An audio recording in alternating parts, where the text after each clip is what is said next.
আসসালামু আলাইকুম ওরহমতুল্লাহি ওবরকাতুহ। বিদায় হজ এবং রাসূল সাল্লাল্লাহু আলাইহি ওয়াসাল্লামের দুনিয়া থেকে বিদায়, এ বিষয়ে আমরা হাদিস এবং ইতিহাস থেকে আজকে জানব ইনশাআল্লাহ। সাহাবী জাবির রাদিয়াল্লাহু আনহু এর হাদিসে বিদায় হজের বর্ণনা এভাবে এসেছে: নবী সাল্লাল্লাহু আলাইহি সাল্লাম 10ম হিজরিতে হজের উদ্দেশ্যে মক্কা অভিমুখে রওনা করেন। আমরাও তার সাথে মদিনা থেকে বের হয়ে জুল হুলাইফা পর্যন্ত চলে আসি। তিনি বলেন, এরপর নবী সাল্লাল্লাহু আলাইহি সাল্লাম কাসওয়া নামক উটনীতে আরোহণ করে উপত্যকায় এসে থেমে যান। আমি তখন রাসূল সাল্লাল্লাহু আলাইহি সাল্লামের সামনে পেছনে এবং ডানে বামে পদাতিক ও আরোহী লোকজন দেখতে পাই। এরপর সূর্য হেলে পড়লে উপস্থিত লোকদের উদ্দেশ্যে নবী সাল্লাল্লাহু আলাইহি সাল্লাম বক্তব্য পেশ করেন। তিনি বলেন, নিশ্চয় তোমাদের রক্ত ও তোমাদের সম্পদ তোমাদের জন্য হারাম, যেমন তোমাদের এই শহরে, তোমাদের এই মাসে, তোমাদের এই দিন হারাম। জেনে রাখো, নিশ্চয় জাহিলিয়াতের প্রত্যেকটি বিষয় আমার এই 2 পায়ের তলে রাখা হলো। আর তোমরা স্ত্রীদের ব্যাপারে আল্লাহকে ভয় করো, কেননা তোমরা তাদেরকে আল্লাহর আমানত হিসেবে গ্রহণ করেছ। আর তাদের ব্যাপারে তোমাদের উপর দায়িত্ব হচ্ছে উত্তম পন্থায় তাদের ভরণ পোষণ ও পোশাক পরিচ্ছদের ব্যবস্থা করা। আমি তোমাদের মধ্যে এমন এক বিষয় রেখে যাচ্ছি যা তোমরা আঁকড়ে ধরলে আর কখনো পথভ্রষ্ট হবে না, তা হলো আল্লাহর কিতাব। এবছর আল্লাহর রাসূল সাল্লাল্লাহু আলাইহি সাল্লামের সাথে যারা হজ করেছিলেন তাদের সংখ্যা ছিল প্রায় 1 লক্ষ। আর এই বিদায় হজেই রাসূল সাল্লাল্লাহু আলাইহি সাল্লামের উপর সুপ্রসিদ্ধ আয়াত অবতীর্ণ হয়: اليوم أكملت لكم دينكم وأتممت عليكم نعمتي ورضيت لكم الإسلام دينا।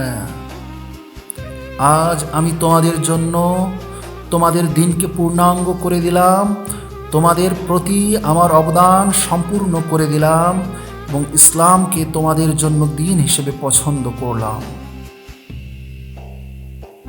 বলা হয়, ওহী প্রেরণের ধারাবাহিকতা সমাপ্তির বিষয়ে এই আয়াত স্পষ্ট প্রমাণ বহন করে। আর অচিরেই আল্লাহর রাসূল সাল্লাল্লাহু আলাইহি সাল্লাম ইহলোক ত্যাগ করবেন। বিদায় হজের 3 মাস অতিবাহিত হলে নবী সাল্লাল্লাহু আলাইহি সাল্লাম অসুস্থ হয়ে পড়েন। অসুস্থতার মাত্রা বেড়ে গেলে তিনি হযরত আবু বকর রাদিয়াল্লাহু আনহুকে সাহাবীদের নামাজ পড়ানোর দায়িত্ব প্রদান করেন।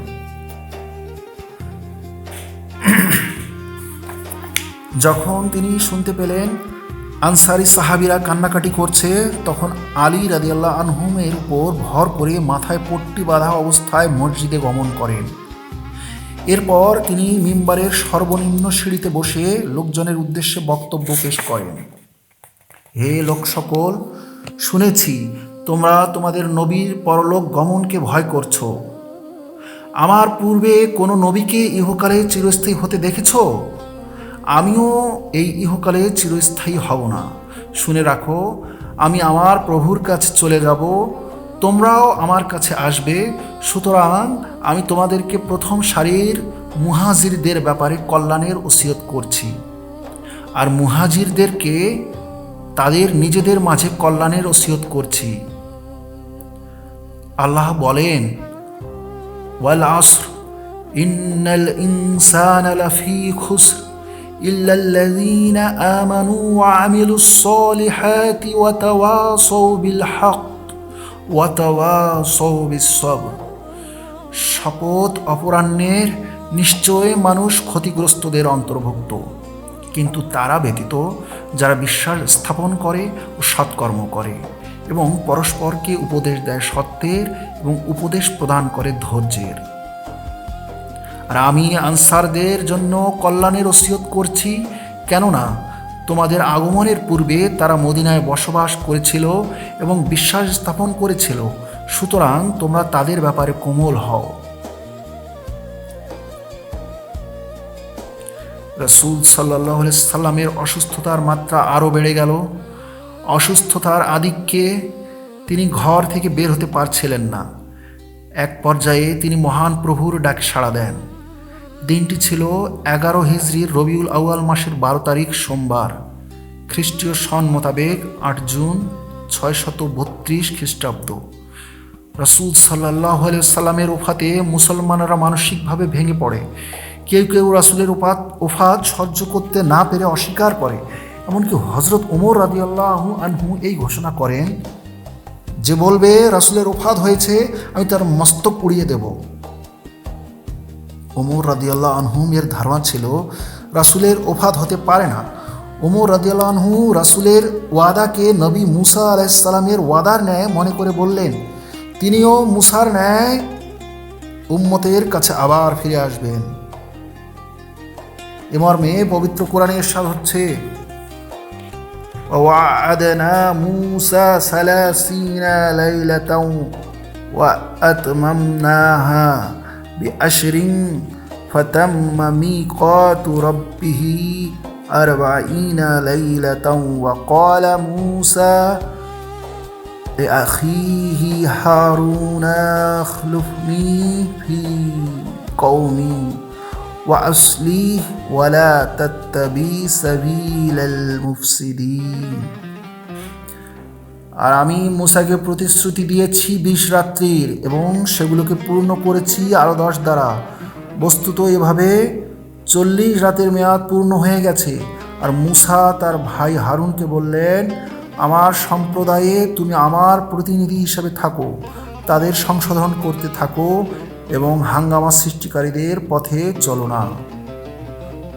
উমর রাদিয়াল্লাহু আনহুমের এসব কথা লোকেরা শুনে বিশ্বাস করে নিচ্ছিল। এই সময় হযরত আবু বকর রাদিয়াল্লাহু আনহু উমর রাদিয়াল্লাহু আনহুমের এই বিষয়টি জানতে পেরে লোকদের সমবেত হতে বললেন।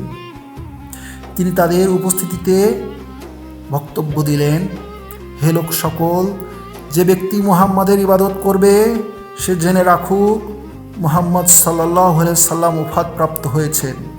আর যে আল্লাহর ইবাদত করবে সে সঠিক পথেই আছে, কেননা মহান আল্লাহ সদা সর্বদা জীবন্ত, তার ওফাত নেই। এরপর তিনি এই আয়াত তেলাওয়াত করেন, ওয়ামা মুহাম্মাদুন ইল্লা রাসূলুন কদ খালাত মিন ক্বাবলিহির রাসূল আফা ইন মাতা আও কুতিলা ইনকালাবতুম আলা আ'কাবিকুম ওয়া মান ইয়ানকালিব আলা আকিবাইহি ফালাই ইয়াযুরুল্লাহু শাইয়্যা ওয়া সায়াজজিল্লাহু শাকিরিন। আর মুহাম্মদ রাসূল ব্যতীত কিছু নন, তার পূর্বে বহু রাসূল গত হয়ে গেছে। সুতরাং সে যদি মারা যায় অথবা নিহত হয় তাহলে কি তোমরা পশ্চাদপসরণ করবে? বস্তুত যে পশ্চাদপসরণ করবে সে কখনো আল্লাহর কিছু ক্ষতি করতে পারবে না, আর অচিরেই আল্লাহ কৃতজ্ঞ ব্যক্তিবর্গকে পুরস্কৃত করবেন। 11 হিজরির রবিউল আউয়াল মাসের 14 তারিখ বুধবার রাতে রাসূল সাল্লাল্লাহু আলাইহি সাল্লামকে নিজ বিছানার স্থানে উম্মুল মুমিনিন হযরত আয়েশা রাদিয়াল্লাহু আনহার কামরায় দাফন করা হয়।